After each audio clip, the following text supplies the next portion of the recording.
You're listening to New Youth Radio, a show about global culture and local youth. Hi, my name is Nallely. Each week, we'll focus on a local band or musician and ask them about the global connection. We'll also feature spoken word from Guelph and beyond.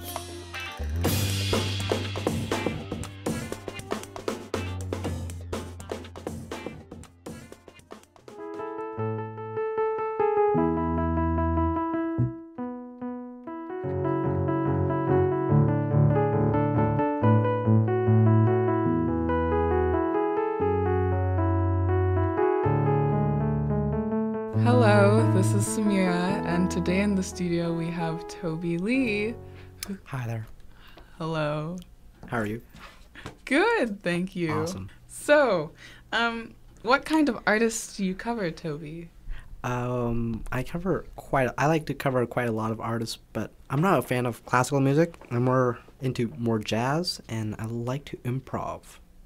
Do you see yourself pursuing a career in music at all? I recognize it as more of a hobby towards expressing my creativity, but as part of a career, I'm more into more of a medical field. So you want to be a doctor, some sort of doctor? Trying to be a surgeon. Why do you want to be a surgeon?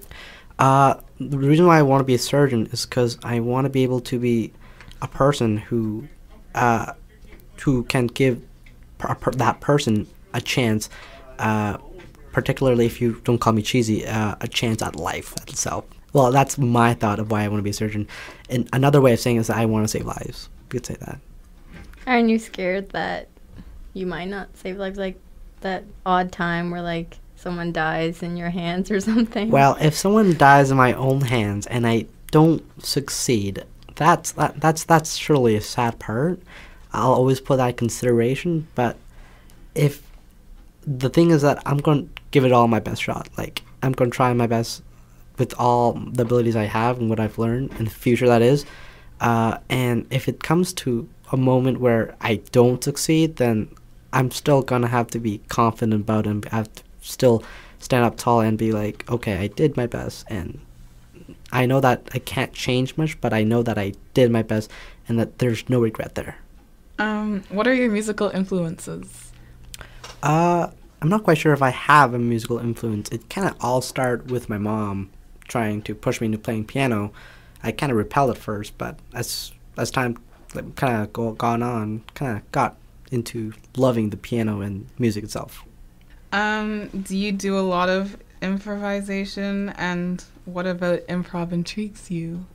I do a lot of improving. Sometimes I like to do pop music. I like to do the original version of it to increase my creativity, so that when in improv, I can use those tools that are in songs nowadays to make the song that I'm improving sound a bit more entertaining or much more efficient, better. And just so we know, what kind of music is on your iPod? Oh, well, okay. Well, don't laugh at this, but I have nearly every single song, which is of like pop, jazz, country. If you're thinking I wouldn't have Justin Bieber, I do actually. Not that I am like in love with him, but because I want to keep my music interest and music and like what I hear much more broadly, so that if I'm requested to play it for someone, I can play it within a very broad mind rather than a very close mind. So maybe you can tell us a little bit about your background. My background? Yeah. My culture is Vietnamese. I was born in Toronto, Canada. Moved to Guelph. Started playing piano around 8 years old. Kind of got pushed. But around like 9, 10, I started loving it. I was like, oh my gosh, this is awesome. Within that time, within the 3 years that I was playing it, I was playing only classical music, kind of like the Mozart and all that serious stuff.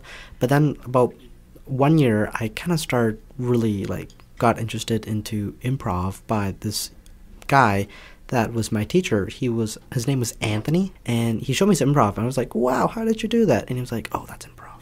And that's when I just kind of started from improving. So does your background affect your taste in music at all?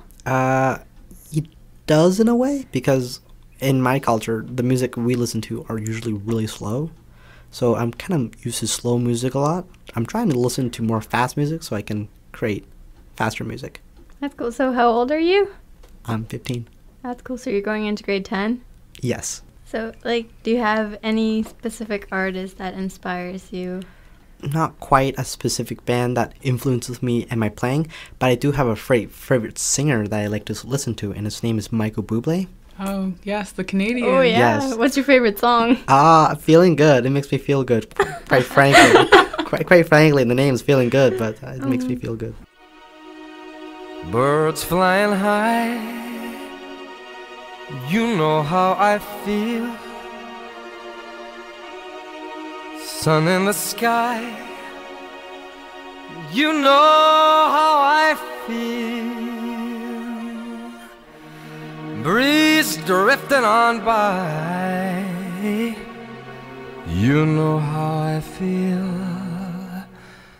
It's a new dawn, it's a new day, it's a new life for me. And I'm feeling good.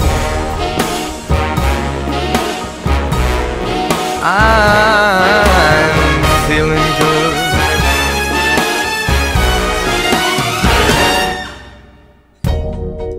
Fish in the sea, you know how I feel. The river running free, you know how I feel. Blossom on a tree, you know how I feel. It's a new dawn, it's a new day, it's a new life for me. And I'm feeling good.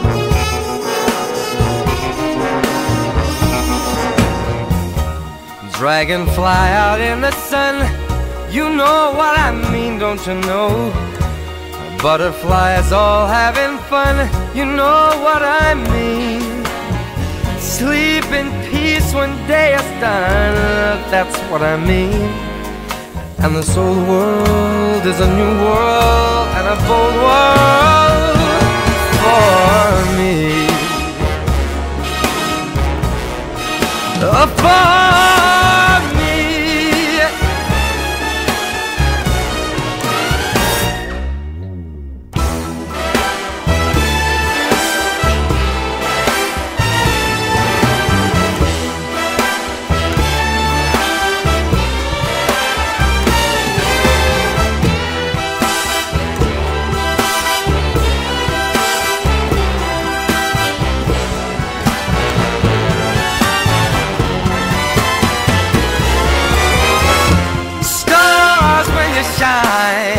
You know how I feel. Scent of the pine, you know how I feel. Oh, freedom is mine, and I know how I feel. It's a new dawn, it's a new day, it's a new life. It's a new dawn, it's a new day, it's a new life. It's a new dawn, it's a new day, it's a new life, it's a new life for me. And I'm feeling good. I'm feeling good.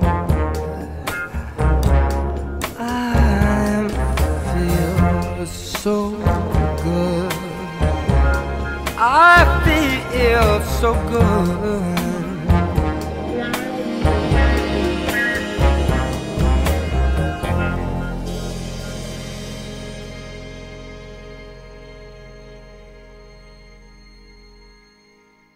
What type of music do you guys like? I pretty much just listen to anything that's on the radio. Really? Yeah. I try to stay away from the radio as much as possible. And I listen to more like indie music, and I also listen to a lot of country. Really? Really. What makes you like country? I don't know. I just feel like the lyrics are really genuine and different from what you hear on the radio. What would be an example of a good song that you would listen to? That's country. Yes. Drunk on You by Luke Bryan. And what's the moral of that song that makes you so interested?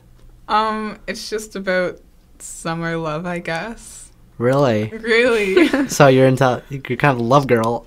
Awesome. That's great.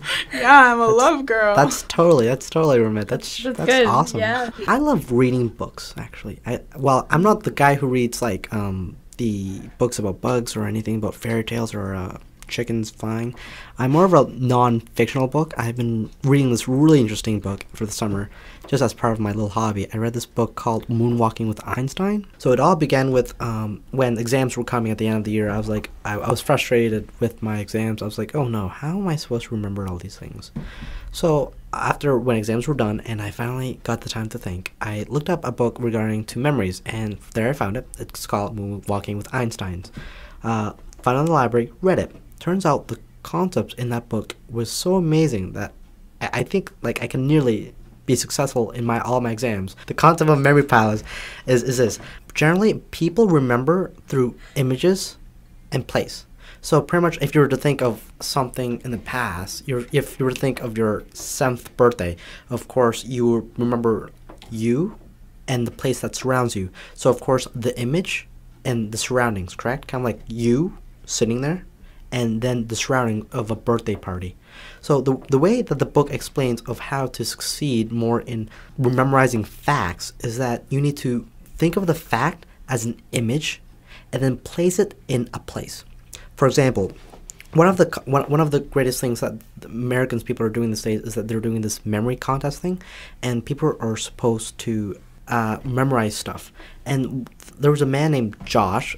Yeah, his name was Joshua, and his concept was that you would have to, in order to memorize numbers, which was part of the contest, you would have to think you would think of the number as a symbol. So, for example, the number 1 would be as a snake, and number 2 would be a dog. Okay, and then as part of the contest, they would put all these random numbers in a certain order, like 5, 6, 4, 4, 3, 2, 8, 8, 8, 9. And somehow he would remember that by putting the images that represent the number within a certain order. For example, 1, 2, 2, 1, 2, 2, 1. So in our minds, we will think of that as dog, snake, snake, dog, snake, snake, dog, snake, snake. But we would put that in a palace. By palace, I mean in a place that we are very familiar with. And we're always familiar with a place. For example, your home. So if you were to close your eyes right now, you would walk into your house, up the stairs, into your room, of course, correct? So right now, rather than just like within the details that you can remember of walking into your house, now imagine dog, snake, and snake, dog, snake as you walk through your house. So that when you're asked to repeat those numbers, you just need to walk through your house and see what you see. It's like, so imagine that you walk into your house, you've placed a dog right in front of you, and then you walked again, you saw a snake. So as you already did, you remember that a dog represented 1 and a snake represented 2. And that's how you would remember numbers. For facts, you would just remember symbolizing images in certain places. For example, if I were to try and remember Terry Fox, pretty much I've used it, but if someone was new to Terry Fox and he wanted to remember Terry Fox, he would imagine himself going into his own house, but he would imagine Terry Fox standing there, but with a damaged leg and trying to run past him. So he would walk through his house and he would see Terry Fox right on his right. So it's the details that we see in our memories that can be changed to be adapted to the information that we want to remember in the present. So I'm guessing that you found the book to be very helpful. Yeah, it's awesome. It's the greatest book that, well, not the greatest book, but it's a really interesting book regarding to memory. Well, I will be picking that book up at the library. That actually just blew my mind. I know, it's pretty amazing. Okay, Toby. So, what kinds of musical projects are you working on right now? Currently, I'm working on a wedding of my great teacher that I'm playing for her wedding. What's also amazing about that is I'm also playing with a bunch of other people. I'm playing with a guitarist, a violinist, and a vocalist. Wow. Yeah, and we're given 19 songs with 5 songs that we've chosen, and we're gonna play it on her wedding day around September the 1st. That's great. I know, thank you. Are you nervous? Nervous. Usually, I take that. I am actually always nervous when I'm performing, but I always consider that as being kind of like a sign saying that maybe I really care about this.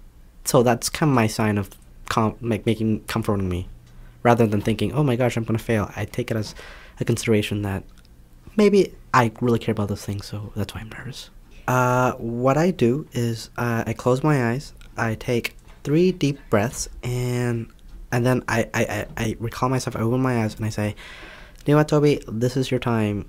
Play as if this is the best performance you'll ever give. And I tend to do that a lot of times, so it's okay.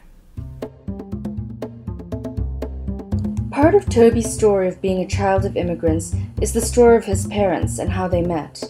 We're pleased to launch a new segment for our show, and we're calling it Love in a Time of Migration, where you'll hear intriguing, revealing, funny, and sometimes bittersweet love stories that are very much part of our immigrant experience. My background is Vietnamese, of course.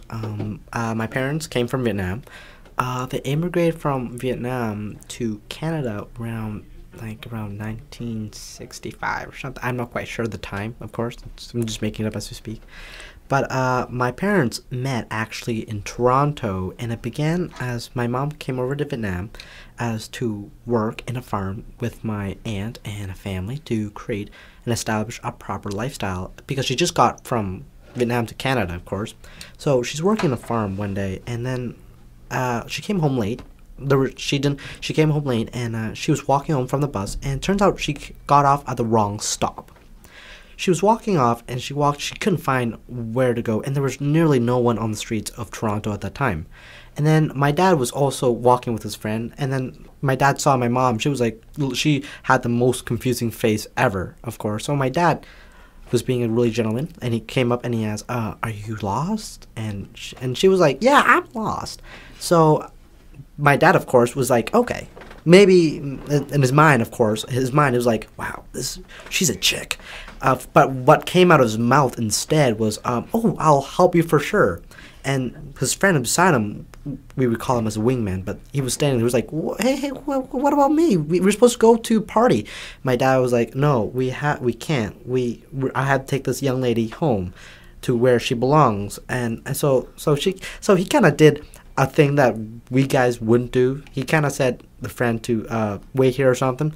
So off and my mom went to find her house, of course. And while they were walking, my dad, professional, he started making the move, and of course asking her how her life is and how everything is. And they were both Vietnamese, which was awesome because my mom didn't understand, couldn't speak any other language at this time. So they walked and they talked, and somehow my dad successfully got the question of what her number was. She didn't have a number at the moment. She didn't have a cell phone, so it was pretty awkward at that time too. So when they finally got to the house, my mom was a little awkward because he kind of asked a question that a stranger wouldn't ask a stranger, of course, because she was really naive and shy. So before she went into her house, my dad kind of stopped her and was like, he just kind of let go of everything. It was like, hey, you're so beautiful. You're pretty. I can't believe I met you.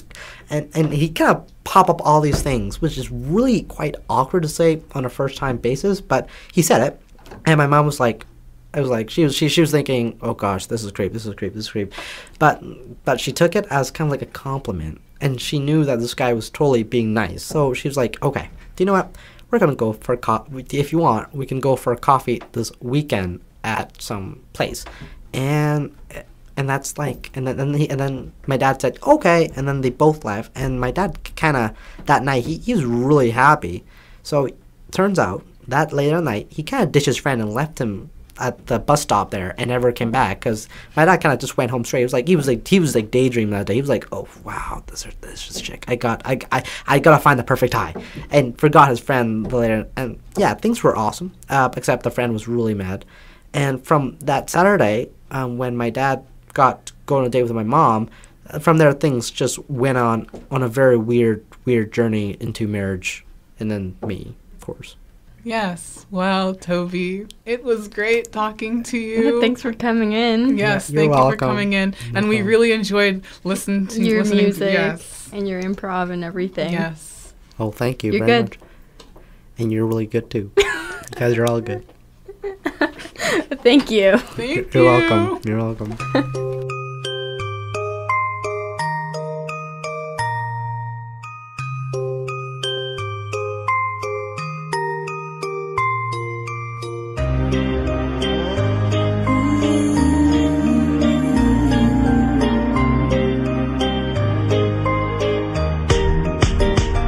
Lần đầu tiên thấy em, chỉ muốn đến thật gần, yeah, chào em thôi. Mong niềm vui hiện lên môi xinh. Lần đầu tiên nắm tay, anh không tìm ngón tay. Từ em yêu lại vuốt ve níu đôi bàn tay anh. Cho đêm nay khi mặt trăng lên cao rồi, mình em ngây ngô mong chờ ánh nắng mai. Đang vu vơ đang hình dung trên con đường, mình tay nắm tay. Có một ngày Anh quên đi thời gian trôi dần, tay cầm tay anh nhau. quên đi mình đang nơi Qua đâu. từng nắng Nhưng trong tim lại nhớ tới một đêm thơ.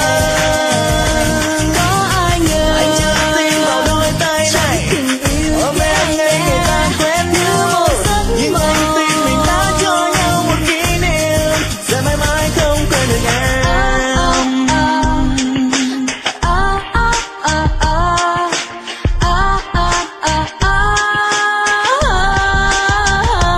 Lần đầu tiên thấy em, chỉ muốn đến thật gần, yeah, chào em thôi. Mong niềm vui hiện lên môi xinh. Lần đầu tiên nắm tay, anh không tìm ngón tay. Từ em yêu lại vuốt ve níu đôi bàn tay anh. Cho đêm nay khi mặt trăng lên cao rồi, mình em ngây ngô mong chờ ánh nắng mai. Đang vu vơ đang hình dung trên con đường, mình tay nắm tay. Có một ngày Anh quên đi thời gian trôi dần, tay cầm tay anh nhau. quên đi mình đang nơi Qua đâu. từng nắng Nhưng trong tim lại nhớ tới một đêm thơ. Có ai ngờ Anh chưa tin vào đôi tay này, tình yêu ôm em ngay người ta quen như một nhưng anh tin mình đã cho nhau một kỷ niệm sẽ mãi mãi không quên được em. Cho đêm nay khi mặt trăng lên cao rồi, mình em ngây ngô mong chờ ánh nắng mai. Đang vu vơ đang hình dung trên con đường, mình tay nắm tay. Có một ngày Anh quên đi thời gian trôi dần, cầm tay anh quên đi mình đang nơi đâu. Nhưng trong tim lại nhớ tới một đêm thơ. Có ai ngờ Anh chưa tin vào đôi tay này, ôm em ngay người ta quen như một nhưng anh tin mình đã cho nhau một kỷ niệm sẽ mãi mãi không quên được em.